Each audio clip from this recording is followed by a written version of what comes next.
పబ్బుల్లో వాయించే DJ కాదురా, పగిలిపోయేలా వాయించే. మీకు double 11కి 22 double.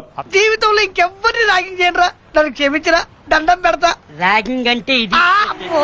అంతకన్నా ఎక్కువ సీట్లు ఇస్తేనే అవహేళన చేశారు. రావుకాలంలో పుట్టింటారని నీ దరిద్రం అది. మీరప్పుడు చంద్రబాబు నాయుడు గారి గురించి ప్రతిపక్ష హోదా ఎందుకు ఇస్తాం, తీసేస్తాం అని మీరన్న మాటలు మీరు మర్చిపోయారేమో, ఏపీ ప్రజలు మర్చిపోలేదు. మర్చిపోయారు, జనం మర్చిపోయారు, దేశం మర్చిపోయింది, గూగుల్ మర్చిపోదుగా. ఇట్టా కొడితే అట్టొచ్చేస్తా. ఒక్కసారి ఆ బయట కూడా వేయండి. వద్దులేండి ప్లీజ్, ఒక్కసారి చూద్దాం. వద్దు, నా కోసం ఐఎమ్ హంబుల్ రిక్వెస్ట్. 23 మంది శాసనసభ్యులు ఉన్న అదే చంద్రబాబు నాయుడు గారికి చంద్రబాబు నాయుడు గారి ప్రతిపక్ష హోదా స్టేటస్ కూడా వచ్చి ఉండేది కాదు, అలా ఉండేవాడు కూడా కాదు. అంటే రెండో పాత్ర కూడా ఉందా కథలో? అది ట్విస్ట్. ఇవ్వడం మడమ తిప్పడమే కాదు, అధికారంలో ఉన్నప్పుడు ఒక మాట, అధికారం పోయినప్పుడు మరొక మాట మాట్లాడటంలోనూ జగన్ ఆరితేరిపోయారు. ఇప్పుడు తలుచుకుంటే తమాషాగా ఉంది. నేనున్నానే పెద్ద ఎర్రుండి. వైనాట్ 175 అంటూ విర్రవీగి కేవలం 11 సీట్లకే పరిమితమై చతికిలపడ్డ జగన్ ఏంట్రా ఇది గేమ్ బాగుందా? ఇప్పుడు ప్రతిపక్ష హోదాకు కొత్త భాష్యం చెబుతున్నారు. ఇదింకో అబద్ధమా? ప్రతిపక్ష హోదాకు 10% సీట్లు ఉండాలనే నిబంధన చట్టంలో ఎక్కడా లేదంటూ సభాపతికి జగన్ లేఖ రాశారు. అంతేలే, ఎదవలకు పదవులు వస్తే ఎలాగే ఏడుస్తుంది.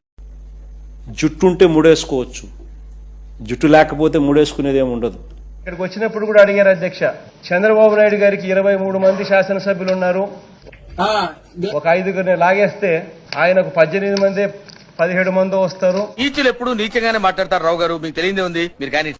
అప్పుడు ఆయన ప్రతిపక్ష నాయకుడు స్టేటస్ కూడా ఉండదు, లాగేద్దామని. ఇవి బాబు అలా కొడుతుంటే ఎందుకు కలగ చేసుకుంటావు? అందుకే కొడుతున్నా. ముఖ్యమంత్రిగా నాడు జగన్ చేసిన వ్యాఖ్యలు పెద్ద అపరిచితుడు, అమ్మ మొగుడులాగా ఉన్నావు కదరా రే.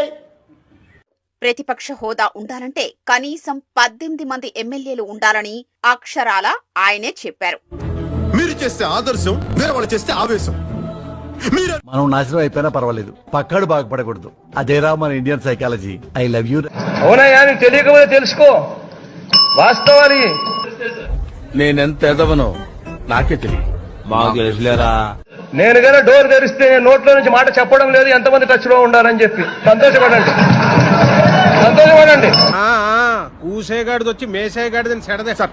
అదే ఇప్పుడు ఏమన్నారు? ముఖ్యమంత్రి గారి హోదాలో, సభానాయకుడు హోదాలో జగన్మోహన్ రెడ్డి గారు ఎంత విర్రవీగా మాట్లాడారు చూడండి. I'm sorry to. నేను కావాలని మాట్లాడు, నా తలరాత. ఈ మాట మాట్లాడాలి, జనంతో ఇలా దింగులు తినాలని రాసి ఉంటేనే తింటాను. సారీ టు ఈ మాటలు అంటానికి. కానీ వారు హావభావాలు చూసినా, వారి ఐ చూసినా ఎట్లా ఉందండి? ఎందుకు మాస్టారు మాటమాటిక్ అడుగుతారు? నాకు మాత్రం చంద్రబాబు నాయుడు గారు మింగేస్తారా? నేను డోర్ తెరిస్తే, తలుపులు తెరిస్తే మొత్తం ఎమ్మెల్యేలు నా దగ్గరకు వస్తారు. రాక్షస ప్రయత్నం. ఇలాంటి ఎంటర్టైనింగ్ ధమాకాలు ఇంకా చూడాలనుకుంటే like, share and subscribe to